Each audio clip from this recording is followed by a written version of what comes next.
다니엘서 12장 3절에 이런 말씀이 나와요. 많은 사람을 옳은 대로 돌아오게 한 자는 별과 같이 빛나리라.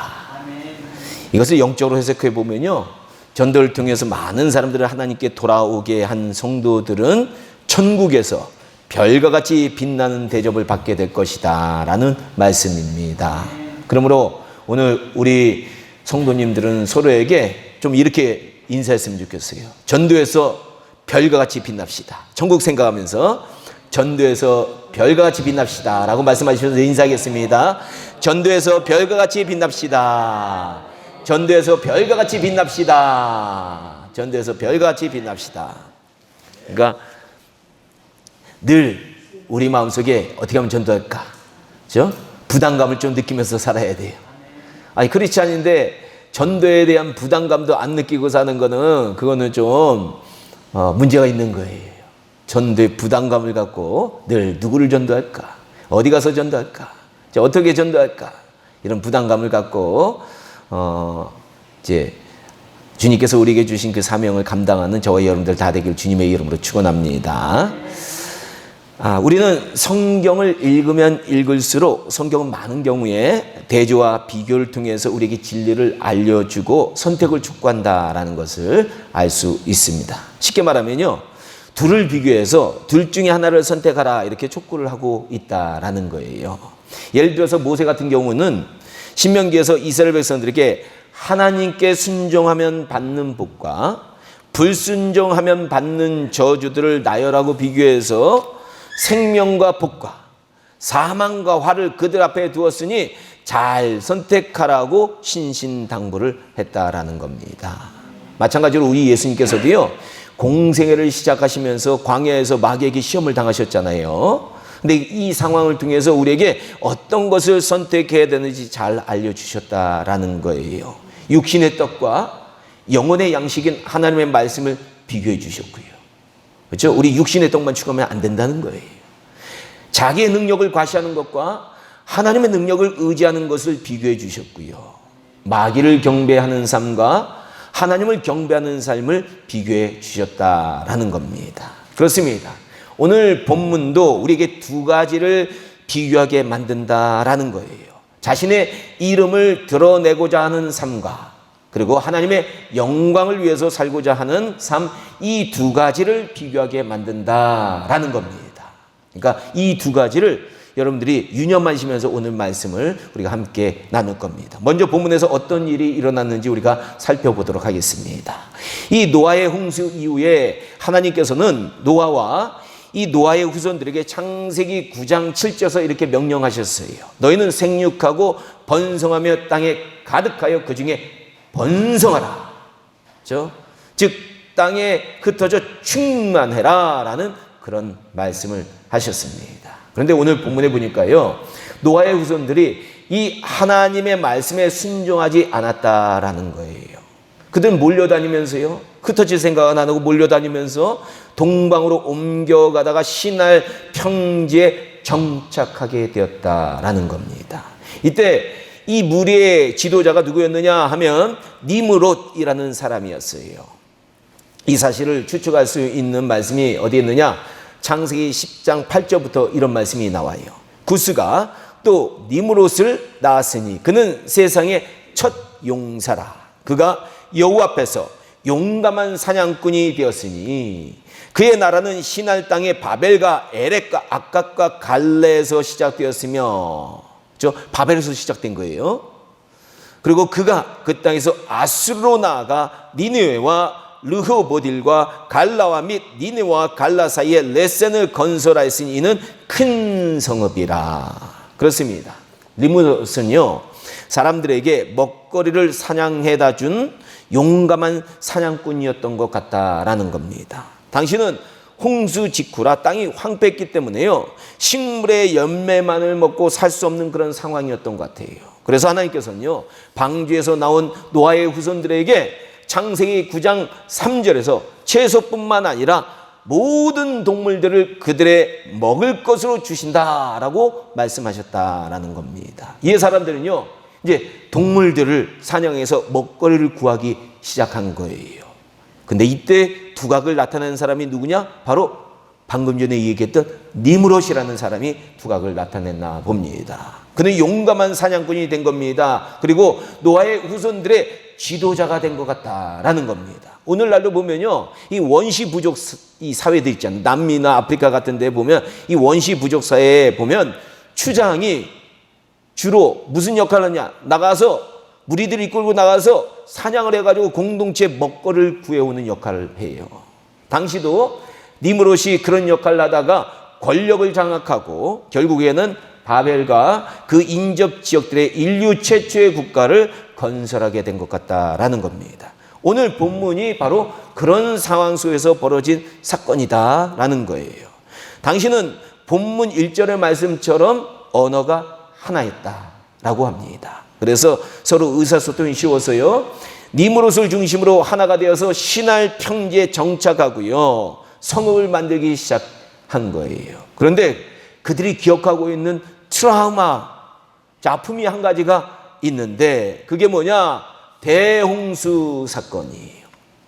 분명히 하나님께서는요, 그들에게 창세기 9장 11절에서 다시는 모든 생물들과 땅을 홍수로 심판하지 않겠다라고 약속하시고 그 징표로 무엇을 주셨어요? 무지개까지 구름 속에 두셨습니다. 하지만 노아의 후손들은 이 하나님의 약속을 믿지 않았다라는 거예요. 하나님이 그렇게 약속을 해도 안 믿어요. 지금도 교회 나와가지고 하나님이 그렇게 내가 너를 보호한다, 너의 갈 길을 인도한다 해도 사람들이 안 믿거든요. 그들은 홍수가 다시 있을 것을 두려워해서 홍수에도 그들을 지켜줄 수 있는 아주 튼튼하고 하늘까지 닿는 탑을 세우기를 원한 겁니다. 노아의 방주는 하나님의 명령에 순종해서 만든 구원의 배였지만 노아의 후손들은 하나님의 명령도 없이 자신들의 생각과 꾀로 높은 바벨탑을 세우기 시작했다라는 거예요. 그것도 그냥 돌이 아니라 오늘 본문에 보니까 불에 구워서 아주 튼튼한 벽돌을 만들 거예요. 오늘날로 말하면 아스팔트 같은 특별한 역청으로 돌을 쌓아서 튼튼한 탑을 만들기 시작했다라는 겁니다. 노아의 홍수에도, 노아 같은 그런 대홍수에도 견딜 수 있는 그런 탑을 한번 만들어 보자. 그래서 만들었던 것 같아요. 이때 그들에게 이런 생각이 찾아온 것 같습니다. 야, 우리가 쌓고 있는 이 탑 대단하다. 하늘까지 닿는구나. 이것이 우리를 보호하고 구원해 줄 것이다. 다시는 홍수로부터 우리 인간들이 피해를 당하지 않을 것이다. 그러니 우리의 대단함을 나타내기 위해서 이 탑에 우리의 이름들을 내자. 이렇게 그들은 자신들의 이름을 드러내고 싶은 욕망이 생긴 것 같다라는 겁니다. 과거 1세기 때요, 유명했던 유대인 철학자가 있어요. 그분이 누구냐면 필로라는 철학자예요. 이 철학자에 의하면 이 바벨탑을 쌓던 사람들은요, 벽돌 하나하나에 개개인의 이름을 새겼다라고 얘기합니다. 오늘날도요, 과학이나 철학이나 학문이나 문학이나 예술이나 스포츠나 모든 우리 인간들의 활동을 보게 되면 자신들의 이름을 세상에 널리 알리기 위해서 다들 미친 듯이 질주하고 있다라는 거예요. 많은 사람들이 밤낮 열심히 일하는 이유 중에 하나가 자신의 이름을 세상에 알리고 그것을 통해 부와 명예를 얻고 사람들이 자신을 알아주기를 바라서 열심을 내는 사람들이 지금 이 세상에 가득 차 있다라는 것을 우리가 알 수 있습니다. 아마 이런 우리의 모습은 우리가 바벨탑을 쌓았던 이 사람들의, 노아의 후손들의 바로 후손이기 때문에 그런 것 같다라고 생각이 들어요. 하여튼 이렇게 자신의 이름을 내기 위해 탑을 높이 쌓았던 노아의 후손들의 모습을 보시고 하나님께서는 그들의 언어를 혼잡게 하셨다라는 거예요. 아마 문법 체계를 완전히 바꾸신 것 같아요. 우리는 주어 쓰고 동사가 맨 끝에 갔는데 영어는 주어 쓰고 동사 바로 오거든요. 그래서 우리가 영어 하기가 힘들단 말이에요. 막 언어 체계를 마구 흔들어 놓으신 거예요. 그래서 그들은 서로 알아듣지 못하고 의사소통이 안 되게 되었다라는 겁니다. 그러자 무슨 일이 일어났습니까? 그만 그 도시와 탑을 세우는 것을 멈추게 됩니다. 그들은 하나님께서 과거에 명령하셨고 처음 의도하신 대로 지면에 흩어지기 시작했다는 거예요. 그들은 절대로 흩어지길 원하지 않는데 하나님께서 흩어져라 하신 명령대로 어쩔 수 없이 흩어지게 되었다라는 겁니다. 이것은 우리 인간들이 아무리 꾀를 부리고 계획을 세워도 하나님은 하나님께서 원하시는 대로 역사의 방향과 인간의 삶을 이끄신다라는 것을 우리에게 알려줍니다. 그리고 우리 자신들의 이름을 세상에 널리 알리려는 인간의 노력은 바벨탑처럼 헛되다라는 것도 우리에게 알려주는 사건이에요. 우리가 잘 아는 이 나폴레옹, 그렇죠? 이 나폴레옹 같은 사람도 한때는 천하를 호령하는 영웅이에요. 35살의 젊은 나이에 프랑스 황제가 되었고요. 승승장구하면서 전 유럽을 정복하기 시작했고요. 그래서 내 사전에는 불가능이 없다라는 유명한 말도 남겼어요. 야, 그때는 바벨탑 세우는 것 같았어요. 그죠? 근데 결국 워터루 전쟁에서 패배한 후에 세인트 헬레나 섬에 유배돼서 52세의 나이에 죽고 말았다라는 거예요. 또 그리스의 알렉산더 대왕, 그렇죠? 이 왕 중에 제일 유명한 왕 중에 하나가 알렉산더 대왕이잖아요. 그분도 마찬가지예요. 지중해 주변의 수많은 나라들을 정복하고 바벨탑과 같은 거대한 제국을 세웠지만 이 사람이요, 그만 모기 한 마리에게 물려가지고 추측컨대, 많은 학자들이 추측컨대 모기 한 마리에 물려가지고 말라리아에 걸려가지고 32세 젊은 나이로 세상을 떠나게 됩니다. 그렇죠? 모기 한 마리한테도 못 이기는 인생이에요. 그렇습니다. 세상에서 이름을 내려는 인간의 욕심은 헛되다라는 것을 역사도 우리에게 얘기해주고 있다라는 거예요. 저는 북한의 체제도 하나님께서 이제 곧 바벨탑처럼 허무실 것이다, 그런 믿음을 갖고 있어요. 이런 얘기들 들어보면 알 수 있어요. 과거에 북한에 다녀온 어떤 목사님께서 이런 얘기를 하시더라고요. 북한에 가서 느낀 게 뭐냐, 김일성이나 김정일이 신이었다라는 겁니다. 북한 주민들이 주로 이렇게 얘기해요. 김일성 동지는 우리와 영원히 함께 하신다. 이런 말은 그가 신이라는 말이다. 신이 아니고서 어떻게 사람들과 영원히 함께 하겠습니까? 그리고 백두산에 이분이 가보니까 김정일을 이제 죽었잖아요. 그렇죠?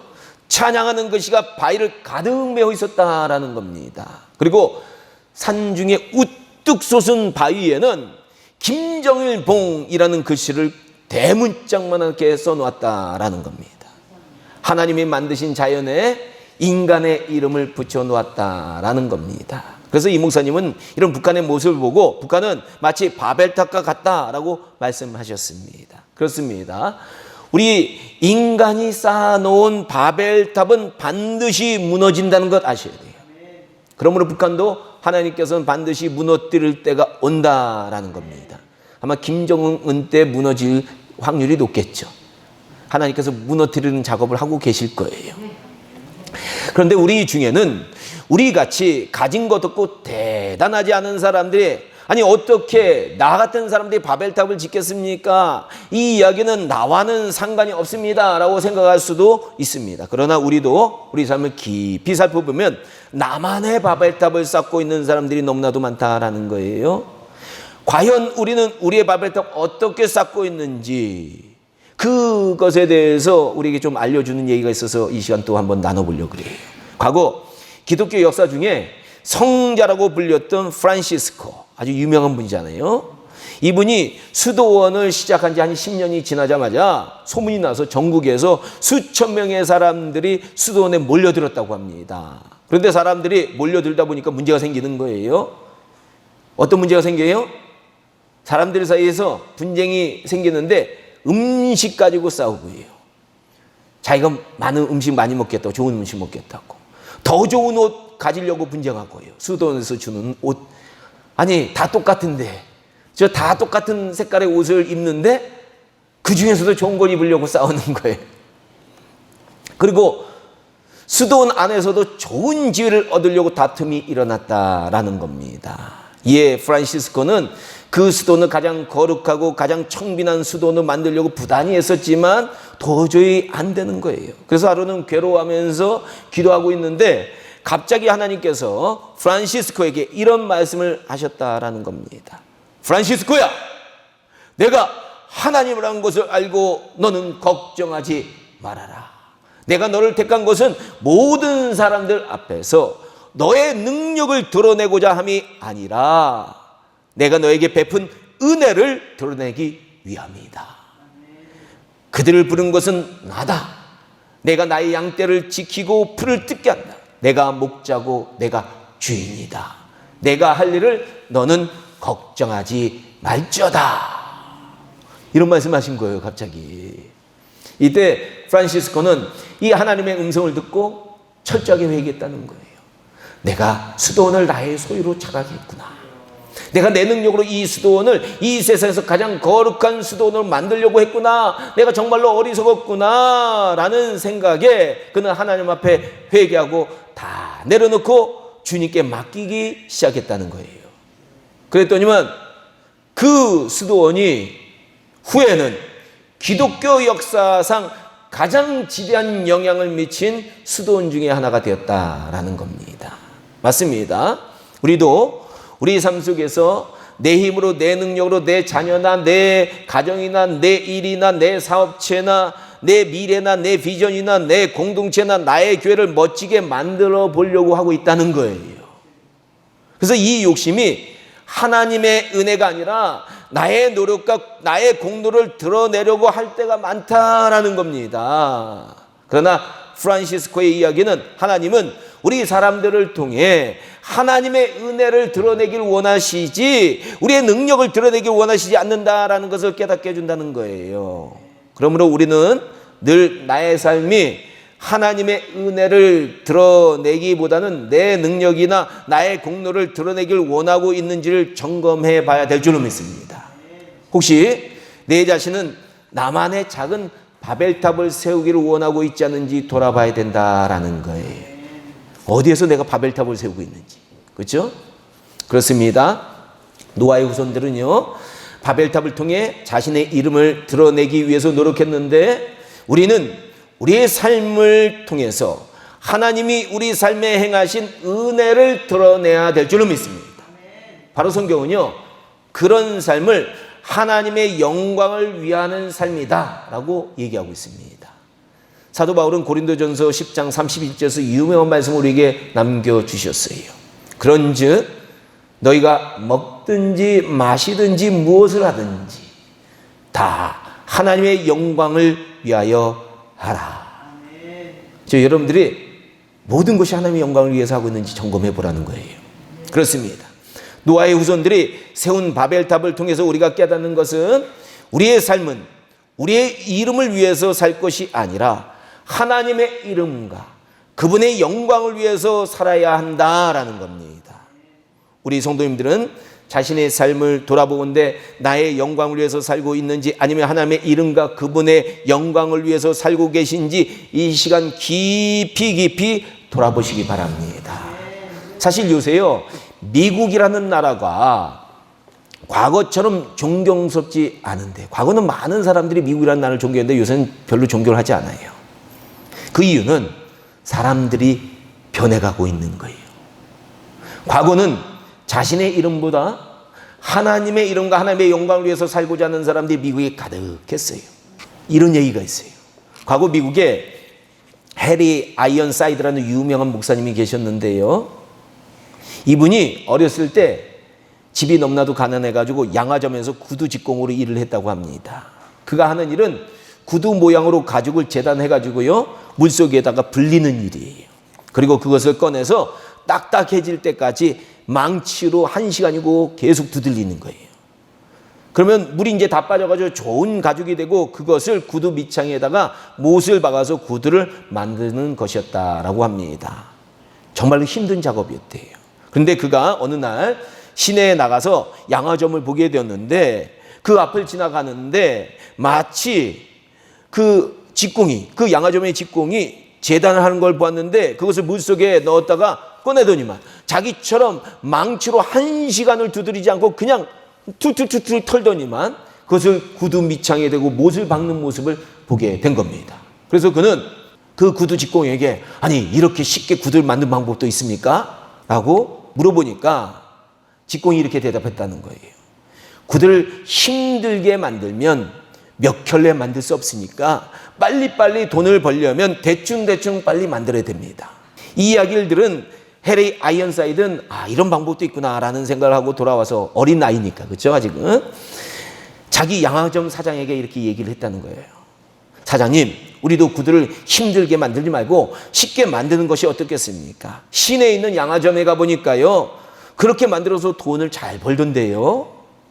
그러자 그 사장님이 정색을 하면서 이렇게 얘기했다는 거예요. 골로새서 3장 23절 말씀을 얘기하면서 무슨 일을 하든지 마음을 다하여 주께 하듯 하고 사람에게 하듯 하지 말라.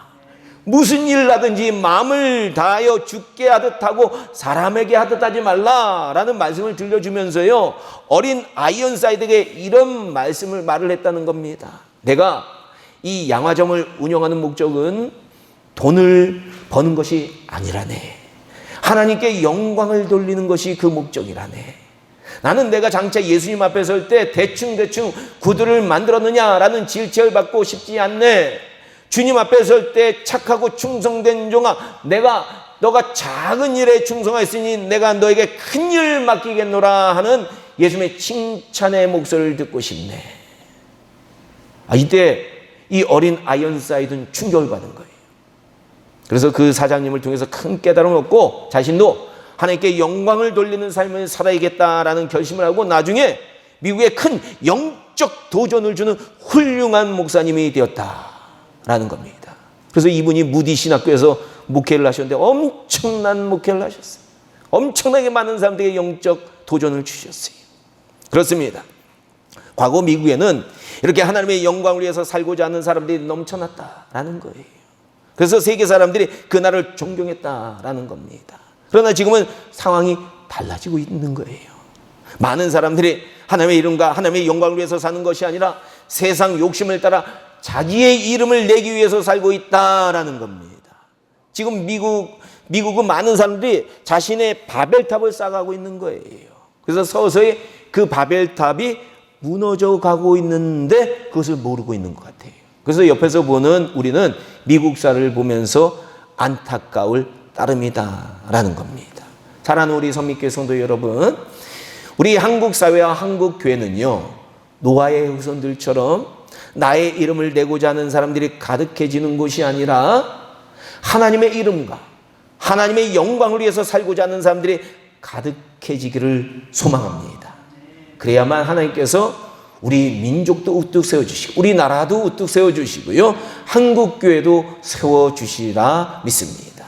그리고 이런 역사는 거창하게 시작되는 게 아닌 것 같아요. 바로 시골의 작은 양잠점 사장님처럼 하나님의 영광을 위해서 살고자 하는 한 사람으로부터 시작된다라는 거예요. 바로 나부터 시작되는 거예요. 내가 내 이름보다는 하나님의 영광을 선택하면서 살아야 된다라는 거예요. 그렇게 되면 우리 성민교회는 내가 바로 하나님의 영광을 선택했기 때문에 하나님을 영광을 위해서 사는 사람들이 하나둘씩 늘어서 가득해지는 거예요. 그래서 우리 성민교회가 하나님의 영광을 위해서 사는 사람들이 가득해지면 그 영향력은 한국교회로 퍼지게 되는 겁니다. 부디 우리 성민교회가 이런 좋은 영향력을 발휘할 수 있는 교회가 되기를 주님의 이름으로 축원합니다. 내년에는요 올해보다 더 많은 성도님들이 하나님의 영광을 위해서 살기 시작하고요 내후년에는 내년보다 더 많은 성도들이 하나님의 영광을 위해서 살기 시작해서 한 해 한 해가 다르게 하나님의 영광을 위해서 살아가는 성도들이 가득 차는 우리 성민교회가 되기를 주님의 이름으로 다시 한번 축원합니다. 기도하겠습니다.